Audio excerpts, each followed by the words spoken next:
Assalamualaikum and hello YouTube, my name is Nur Muhammad from Watch, and I'm back with the full review of this awesome Heimdallr Monster version 2, right? So if you guys have been following my channel, so you know that I have done a full review of the version 1 of this particular watch. So that one came with the red dial, which looks absolutely awesome. But when Heimdallr showed on their, I think on their website, I've subscribed to their newsletter somewhere around April, so they are going that when they say that they are going to release this Frost style version. I can't wait. So I've just ordered through the pre-order, and I have to wait about 3 months to get this particular piece, which is a bit annoying, right? So but after spending my time with this watch for about 3 weeks, what do I think about it? Interesting, but there is a bit of flaw in it, right? So you know what, let's just check it out.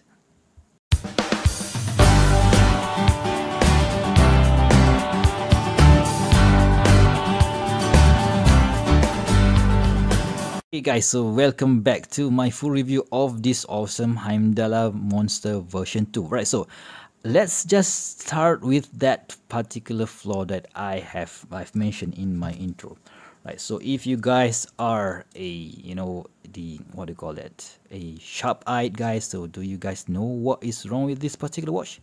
Come on, I count 1, 2, 3. Have you seen it already? Huh? Come on, guys, come on. Yeah, that one.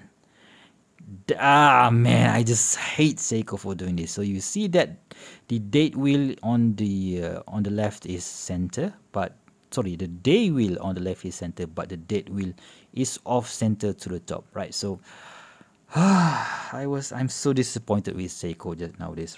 You can't really fault Heimdallr for this, because this movement is made by Seiko, and those Seiko movements are made in Malaysia.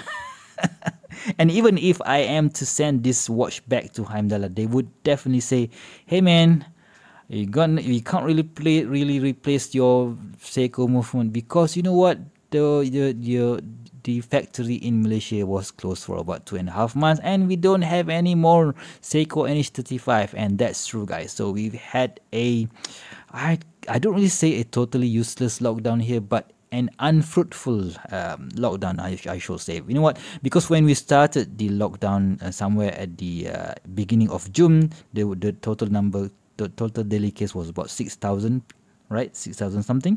But when we ended the total lockdown in somewhere around early of August, the total number of daily cases was about 20,000 cases. So you know what? It's really annoying, right? And we have this issue here where we are currently we are having a shortage of supply of the Seiko NH35, NH36, and that stuff, right? So enough rambling. Let's talk about this particular watch, right? So this thing costs about 150 bucks at the pre-order, and now they are trending at about 179 or $190, and depending on where you look for. And the size, right? The size is about, they're supposed to be 42 millimeters in diameter, a thickness of about 13.5, and the lug to lug is supposed to be about 48. Oops. Okay, right. So 48 millimeters, and the lug width is 20 millimeters. And let's check out the crown. The crown is about 6.8. Let's just say that at 7 millimeters, right? So yeah, 7 millimeters crown. Okay, so what are the difference then? Compared to this version 2, you know what, I'm going to do a special video for this particular piece, but I'm just going to go through a little bit. So the difference is, the major difference is the dial, right? So the version 1 doesn't really have this frost dial or even the snow dial, and the version 2 also comes with an orange and also in red, but you know what, the dial is a bit different, and the indices are different. So where the indices on the version 2 is homaging Seiko Monster version Gen 2, right? Yeah, sorry, Heimdallr Monster version 1 is homaging the Seiko Monster version 2, which is this which, let's just do a quick swatch check today. I'm wearing my Seiko Monster Gen 2 or the SRP 313K1. This is the Dracula edition, right? So okay, so this one is homaging the Seiko Monster Gen 3, which didn't really come with a day wheel. So they are doing things a little bit different here, where they are offering this particular watch with a day wheel and also a date wheel, right? Because they are using the Seiko NH35, and yeah.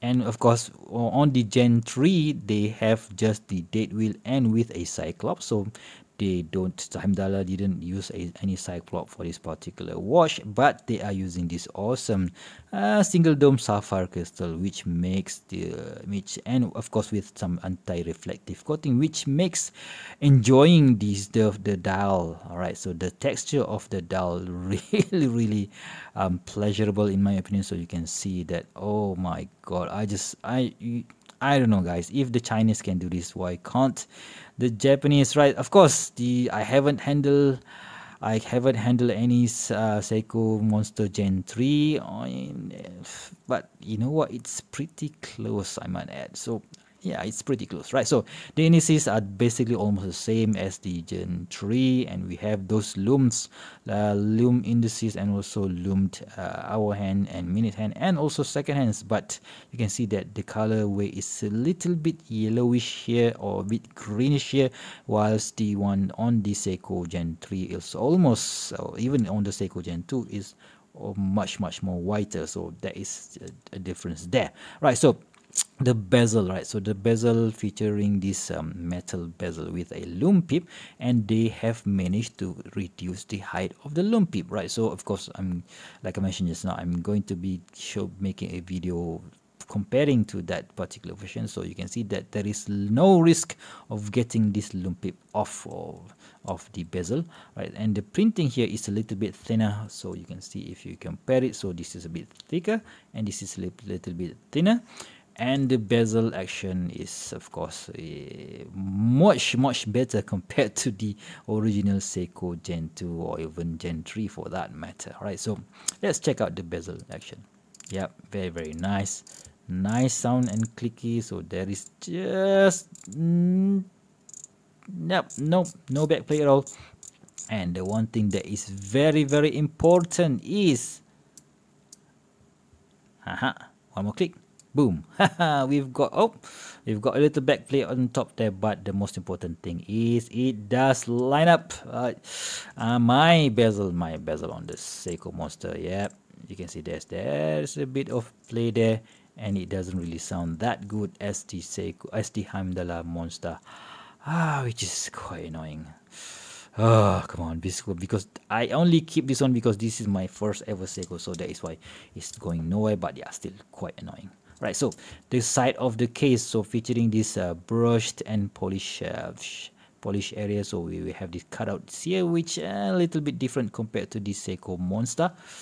Let's just give it a quick comparison there, right? So you can see that this is a little bit smaller, this is a little bit wider, and the case, right? So the case is very nice. This done 316L stainless steel case here with a brushing on top and nicely milled, although there is a bit of how to say, this chamfering here is a little bit bigger compared to the chamfering here, so that's a bit annoying. Yeah, there is a bit of a machining problem there, but you can see that the lines on this particular case is very sharp, and of course we have that drill lugs there, right? So we have this very nice knurling on the crown here, and the crown action is also very nice. I'm not really gonna be changing out the date because it's already almost 10 p.m. all right, so, and at the back we have that stamp Heimdall Logo there with that some say that this Heimdall Logo is quite funny because it looks like a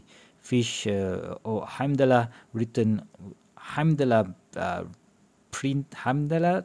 It mimics a shape of Heimdallr writing, but I don't really think so. I think it looks cool. So we have Sapphire Crystal, automatic movement, all stainless steel, water resist 200 meters, right? So you know what, let's get back to that particular Heimdallr logo. So here it features a stamp. an applied logo, whilst on the version 1 Heimdallr Monster it features as a printed logo, which for me I just prefer this one way much better. Right, so the bracelet, it features your normal it mimics the one that you see on this Seiko Monster, right? So but the only difference is that they are using, of course they're using a pin and collar system, but this time around the collar is in the middle of the bracelets, which makes sizing this thing a whole lot easier than on the Seiko. This sizing this bracelet is really a huge pain in the ass, and I've lost all of those tiny little pins for this particular bracelet, so I can't really add or reduce any number of links from this bracelet anymore. So shame on you, Seiko. Alright, so we have this milk class here, right? So, and we have just 3 micro adjust here with the stamp, Heimdallr stamp and Heimdallr H logo there. Yeah, not really that high quality, but still it does the job, right? So okay, what else should we talk about? Let's check the loom, right? So okay, let's just test the Sapphire Crystal. Okay, so I have my diamond selected. So here, yeah, 150 bucks, we've got a Sapphire Crystal, guys. Okay, so let's give it a boost. Let's give it a boost with this my UV lights, right? So you know what, let's just compare it to the Seiko Monster Gen 2, right? So the Gen 2 versus the Gen 3. Oh, no. Gen 2 versus Gen 2 then, right? Okay, so let's give it some more UV light here. Let's see if it could somehow beat the Seiko in its own game, right? Okay, guys, are you ready? Boom. All right. Oh man, you can see that the loom on the Heimdallr is a lot more greener compared to the loom on the Lumi Bright on the Seiko. So I really wonder, maybe it's because of the compound that is used. So this is a C3 Super Luminova, this is the Lumi Bright. So yeah, and somehow the loom tip is glowing brighter compared to the Seiko. So yeah, maybe can I say that Heimdallr beats Seiko in its own game, guys? So you know what, maybe it is so, maybe. Let's just turn on the lights and see how it looks on my 6.75 inch wrist. So okay, I totally forgot to weigh how much. Let's see how much this thing weighs on my on this particular setup. And yeah, you can see that awesome frost dial, which I don't know, man, it's just so mesmerizing to see it. But yeah, whenever I see the dial, I'm just so focused on the dial, but whenever I turn to the right and see that annoying dead wheel, it's just killing me. Oh man, I just love this particular watch, but come on, Seiko, so please do something right. Please, we all love you, but I don't know if you can support Seiko anymore. Alright, so that's about it. So that is about 179 grams, right? So if you guys, I think I've removed about 4 links from this particular watch. So if you guys have a whole lot larger list, of course, larger wrist size, it will definitely fit you. Alright, so in conclusion, what do I think about this particular watch? You know what? If you guys don't have the money, or if you guys simply don't really want to spend $500 to go and get yourself the Seiko Monster version 3, this is one of the best option, right? So if you must have that Seiko, you know what, let's just go ahead with it. But if you don't really want to spend that much money and you want to have all the specs that this Seiko Monster should have had in the beginning, this is definitely one of the best options out there. Right, so there you have it, guys. That is my conclusion. And if you guys like this video, please give me a thumbs up. And if you want to see more future video reviews such as this one, please go ahead and subscribe to my channel. Until next time, I'll see you soon. Stay safe. Bye bye.